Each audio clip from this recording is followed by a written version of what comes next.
Ingat ya, ini yang ngomong bukan saya. Siapa yang ngomong? Nabi Muhammad Sallallahu Alaihi Wasallam. Dengarkan.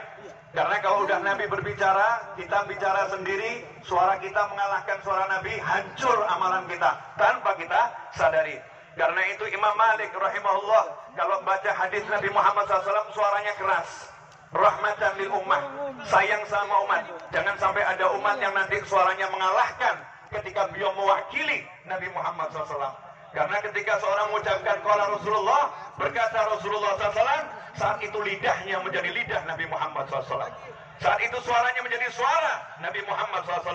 Saat itu beliau menjadi orang yang menduduki maqam tabligh, penyampai dari Nabi Muhammad Sallallahu Alaihi Wasallam. Qala Rasulullah Sallallahu Alaihi Wasallam, ayab'athanallahu aqwaman yawmal qiyamah fi wujuhihim an-nur ala manabir al-lu'lu' yaqbituhum an-nas laysu bi anbiya wala syuhada.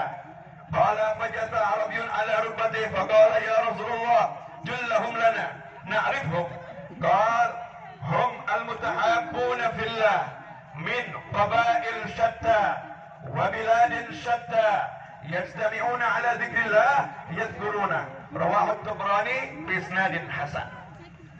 Terjemahannya begini kurang lebih. Dari Abi Darda radhiyallahu anhu bahwasanya baginda Muhammad sallallahu alaihi wasallam bersabda, kelak kata Rasulullah SAW, Allah akan membangkitkan beberapa kelompok manusia di hari kiamat. Fi wujuhimun nur, di wajah mereka terpancar cahaya. Ala manabiril lu'lu, mereka akan berdiri di mimbar-mimbar yang terbuat dari permata dari intan. Yaqbituhumun nas, masyarakat semuanya iri, pengen punya mimbar yang sama seperti mimbar-mimbar mereka, pengen berdiri sama seperti di tempat mereka beliau berdiri.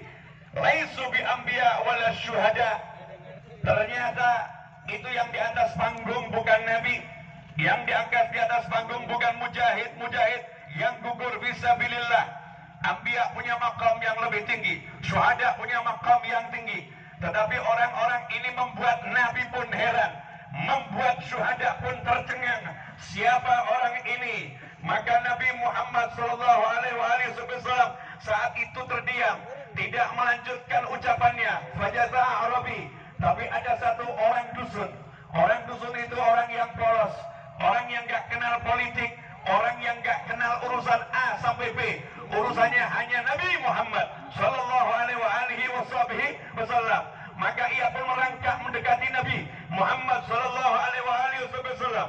Kalau nanti di akhirat orang-orang itu akan membuat umat manusia kebingungan, keheranan. Orang-orang itu akan buat manusia penasaran, siapa mereka. Maka di dunia ini aku ingin mengenal mereka ya Rasulullah. Jallahum lana ya Rasulullah, tolong tunjukkan siapa mereka itu, na'rifhum, agar kami bisa mengenal mereka. Ikhwani rahimakumullah, pengen gak kita kenal sama beliau-beliau? Pengen gak kita kenal sama beliau-beliau? Pengen gak kita melihat wajah beliau-beliau? Camkan ucapan Nabi Muhammad Sallallahu Alaihi Wasallam. Faqala hum al-mutahabbuna fillah, mereka adalah orang-orang yang saling mencintai di jalan Allah. Mereka adalah orang-orang yang saling mencintai di jalan Allah. Min qabail syatta wa biladin syatta, mereka dari suku bangsa yang berbeda-beda, mereka dari kota yang berbeda-beda. Yastami'una ala dzikrillah yadhkuruna, mereka kumpul untuk ingat Allah, mereka kumpul untuk mengagungkan Allah, mereka kumpul untuk sebut-sebut Allah. Hasilnya apa? Setelah kumpul mereka berzikir mengingat Allah Subhanahu wa taala. Maka bersyukurlah Andalah orang-orang tersebut. Apakah Anda mencintai Habib Rizik Syihab? Apakah Anda mencintai keluarga beliau? Apakah Anda mencintai para ulama yang ada di panggung ini? Apakah Anda mencintai mereka yang ada di samping kanan kiri depan Anda? Apakah kita saling mencintai? Wahai para malaikat, saksikanlah kami saling mencintai di jalan Allah. Saya orang Solo, mungkin ada orang dari Garut, mungkin ada orang dari Bandung, mungkin ada dari Cirebon, mungkin ada dari luar pulau, mungkin ada yang dari Jawa Timur. semuanya malam ini kumpul untuk cinta kepada Allah Subhanahu wa ta'ala. Maka kita ucapkan Alhamdulillah. Ikhwani rahimakumullah. Saya gak mau panjang-panjang. Ceramah saya terpendek itu 2 jam. Tapi malam ini saya gak mau panjang-panjang. Tapi orang jatuh cinta suruh ngomong, repot Habib. Iya, orang jatuh cinta suruh ngomong nih repot. Sebetulnya saya jalan bukan 8 kilo. Yang 8 kilo itu waktu saya syuting. Total jalan kaki saya kurang lebih 12 kilo Habib. Iya, 12 kilo. Sengaja saya lihat ada motor lewat. Saya asik lihat nih, motor pelan-pelan itu. Jalan kaki. Saya mau melihat siapa saja sih orang-orang yang pengen nyambut Habib Rizik ini. Apakah ada mobilisasi? Apakah ada orang yang digerakkan untuk datang? Ternyata saya tidak melihat semua itu. Saya melihat orang spontan. Makanya tidak ada tim bagi-bagi nasi bungkus. Tidak ada tim bagi-bagi es. Tidak ada tim bagi-bagi kopi. Tidak ada tim yang bagi-bagi air. Tidak ada itu. Tidak terorganisir seperti itu. Beda di aksi-aksi Habib Rizik di 212 bersama kawan-kawannya. Lengkap, ada tim macam-macam. Kenapa? Karena semuanya sudah dipersiapkan. Tetapi hari itu tidak dipersiapkan. Tidak ada yang punya karya pengen bawa orang kepada, tidak ada. Semua berjalan sendiri-sendiri. Semuanya dipanggil oleh Allah Subhanahu wa ta'ala. Khususnya Habib Novel bin Muhammad Al-Idrus. Sholat isya saya, sholat isya jam 9 malam. Allahu Akbar, selesai isya, nangis saya. Hati saya ditegur entah oleh siapa. Saya nggak tahu. Hati saya ditegur. Saya pun menangis. Nangis ketakutan. Nangis takut sama Allah Ta'ala. Novel, kalau kamu tidak berangkat ke Jakarta, kalau kamu nggak sebut Habib Rizik, maka kamu bukan dalam golongan mereka, golongan beliau. Maka bismillah jalan Habib. Jadi ceritanya anak nggak pengen jemput antum Habib, mau lihat dari front TV. Habib Hanif undangnya malam Ahad, akad nikah, nggak ngundang ke bandara. Nggak ada undangan ke bandara. Kalau ada hoax itu. Tidak ada. Tetapi subhanallah, Allah tegur hati saya. Berangkat, alhamdulillah. Kaki lecet Habib nih, bukti Habib. Bukti. Ya, nanti di akhirat dibuat bukti nih. Iya, lecet. Jangan dikira saya pakai sandal Habib, kakinya lecet, sandalnya murahan. Sorry bro, sandal saya harganya 1 juta paling murah. Mahal, Al-Idrus. Ya, kita suka pakai yang mewah-mewah. Kenapa? Dunia ini hanya kendaraan sementara, gak ada artinya. Maka saya pengen injak itu yang namanya dunia. Nggak usah terlalu di hati. Tambah 2 menit lagi boleh Habib? Boleh. Saya kalau ngomong ke beliau takut nih ya. Kemantunya saja ya. Ngomongnya ke Habib Hanif. Boleh saya tambah 2 menit lagi? Nah, ada satu pesan begini. Pesan saya untuk para pencinta Habib Rizik Syihab. Kalau ada yang mencaci Habib Rizik, ada yang maki Habib Rizik, ada yang nyinyir Habib Rizik, diamkan saja. Kenapa? Terlampau besar kami untuk meladeni yang seperti itu. Siap saudara-saudara? Aksi diam, gak usah dijawab. Diamkan saja. Kalau dulu saya sekolah, diajarin bahasa Indonesia, ada pepatah, anjing menggonggong. Saya nggak ngomong loh ya. Coba diulangi. Iya. Jadi ya anjing itu kerjanya menggonggong. Nah kalau ada anjing menggonggong, kami ikut gonggong. Berarti anjing ketemu anjing. Anjing ketemu anjing. Oh kita nih kafilah, kelompok pangeran nih. Kelompok pangeran itu ada nyantai aja.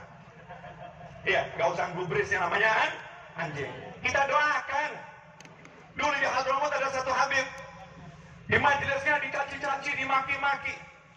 Maka Habib itu pulang ke rumahnya. Sampai di rumah Habibnya nangis, ditegur sama istrinya. Wahai suamiku, ada apa kamu nangis? Dijawab sama Habibnya, iya. Itu tadi ada yang maki-maki saya di majelis, hina-hina saya di majelis. Istrinya marah, kamu dicaci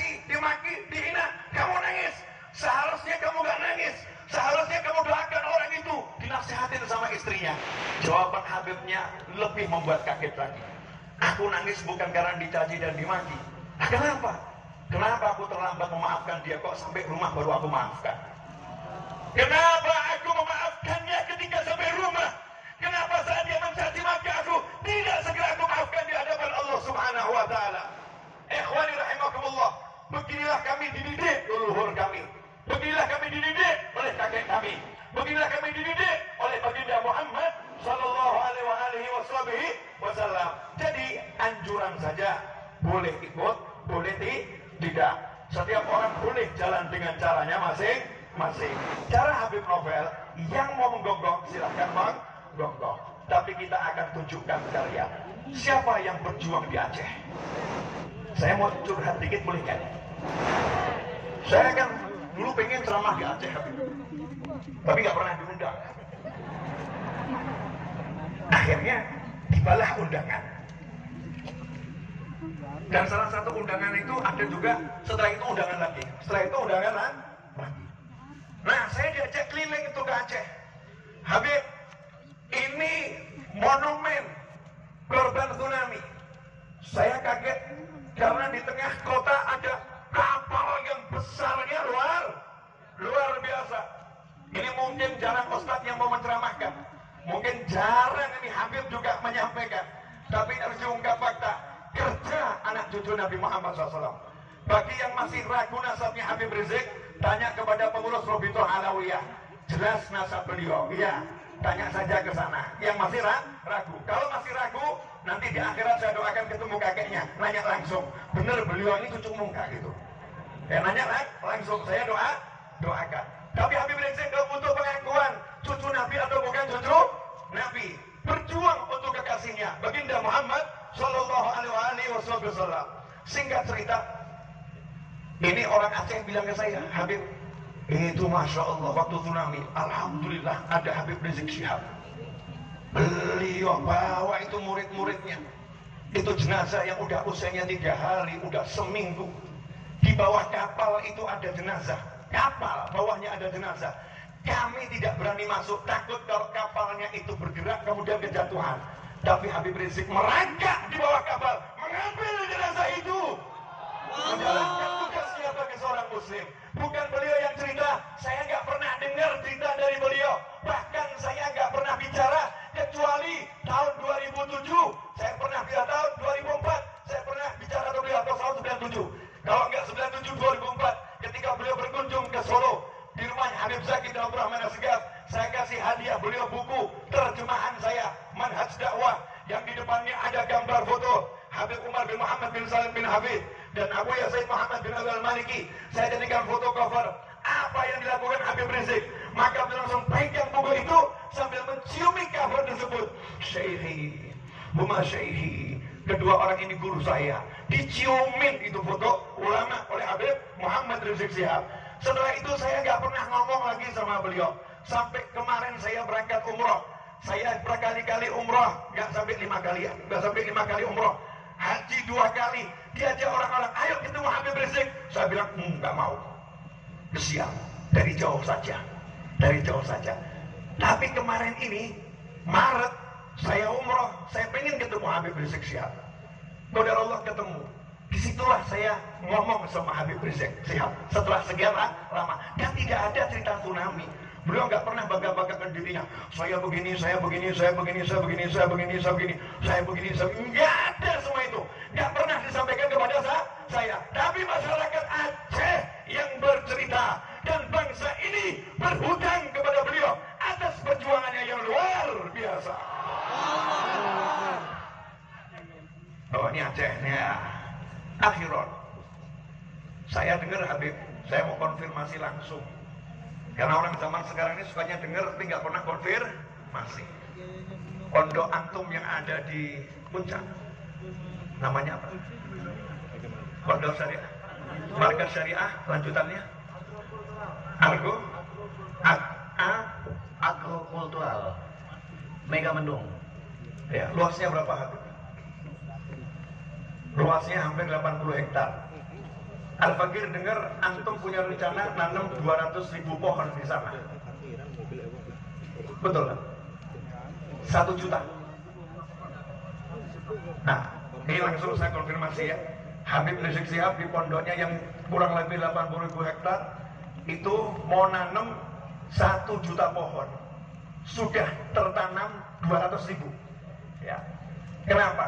Nih ya, cucu Nabi dengerin nih, otaknya dari Nabi Muhammad SAW. Di tubuhnya mengalir darah baginda Muhammad SAW.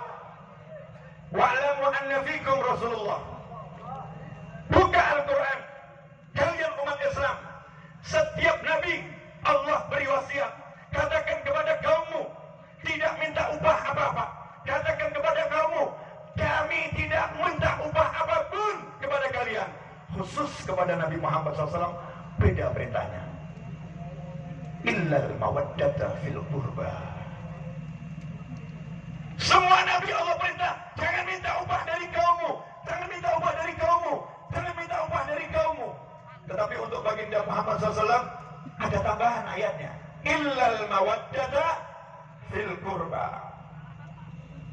Katakan pada kaummu, karena Nabi nggak mau nyampein, Allah yang perintah. Aku tidak minta kepada kalian semua upah atas perjuanganmu, lelah-lelahku. Illa, kata Allah, kecuali al-mawaddata fil qurba, rasa cinta yang mendalam kepada orang-orang yang punya hubungan kekerabatan denganku, dengan Nabi Muhammad SAW. Cinta kepada ayah Nabi, cinta kepada kakek Nabi, cinta kepada istri-istri Nabi Muhammad SAW, cinta kepada menantu-menantu Rasulullah, cinta kepada Sayyidina Hasan dan Husain, cinta kepada cucu-cucu Nabi Muhammad SAW ila yaumil qiyamah. Lihat kecerdasan Habib Rizik Syihab. Sengaja saya perpanjang Habib biar orang penasaran. Cerdasnya di mana? Jakarta ini konon ya, konon ada banjir kiriman. Betul. Katanya, saya nggak tahu, takut kalau saya ngomong orang Bogor tersinggung nanti. Katanya banjir kiriman ada yang dari atas sono ya. Hujan di atas sono, kemudian turun ke Jakarta, Jakarta banjir. Jadi sumbernya banjir dari mana ini? Dari atas, benar. Nah, kenapa di atas itu airnya banyak mengalir ke Jakarta? Karena buminya kurang bisa menyerap airnya saat hujan turun. Karena buminya kurang bisa menampung airnya saat hujan turun. Kenapa? Karena kurang pohon di sana. Maka beliau siapkan 1 juta pohon untuk menangkap air hujan sehingga tidak membuat Jakarta banjir. Ini cucu Nabi Muhammad SAW. Kata ya Habib, InsyaAllah. Nah, ini kalau saya suruh mengungkap hasil kerja beliau, ya sampai subuh. Itu yang buat saya jatuh cinta. Itu yang buat saya jatuh cinta. Kerja. Itulah beliau. Kerja. Itulah beliau. Habib Muhammad Rizik Syihab. Saya sebagai Muslim, saya sebagai WNI mengucapkan jazakumullah khairan ya Habib atas semua lelahmu, atas semua kerjamu. Semoga Allah membalasnya dengan balasan yang besar untuk dirimu, orang tuamu almarhum, ayahmu yang ada di alam barzakh sana, dan untuk yang hidup dari keluargamu. Semoga panjang umur, sehat walafiat untuk pasangan hidupmu, untuk anak keturunanmu, untuk pecinta-pecintamu. Semoga semuanya dalam riayah jatuh Muhammad SAW, semuanya dalam perlindungan Rasulullah, dalam penglihatan Rasulullah, dalam kekuatan Rasulullah. Apapun yang terjadi, engkau dalam keamanan di dunia wal ukhra bersama orang-orang yang mencintaimu. Wassallallahu ala sayyidina wa maulana Muhammadin wa alihi wa sallam. Walhamdulillahirabbil alamin wal afu minkum. Saya minta satu permintaan. Nanti kalau saya pulang, minta tolong jangan ada yang salaman sama saya. Kenapa? Protokol kesehatan. Habib Rizik ini teriak-teriak lewat murid-muridnya, lewat Habib Hanif, jaga protokol kesehatan, pakai masker. Jadi kalau ada yang mengatakan beliau tidak menganjurkan protokol kesehatan, beliau melanggar protokol kesehatan, itu semua karena belum ngerti, karena mungkin nggak hadir, beritanya nggak nyampe. Panitia dari tadi bilang pakai masker dan pakai masker, tapi kalau saya ngomong maskernya saya copot ke bawah. Kenapa? Karena jaga jarak dengan kalian udah cukup. Kemudian biar suara saya lebih lantang, karena saya kalah sama beliau tadi.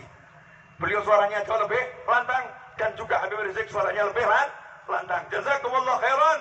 Mohon maaf, semoga berkah manfaat. Wassalamualaikum warahmatullahi wabarakatuh. Waalaikumsalam.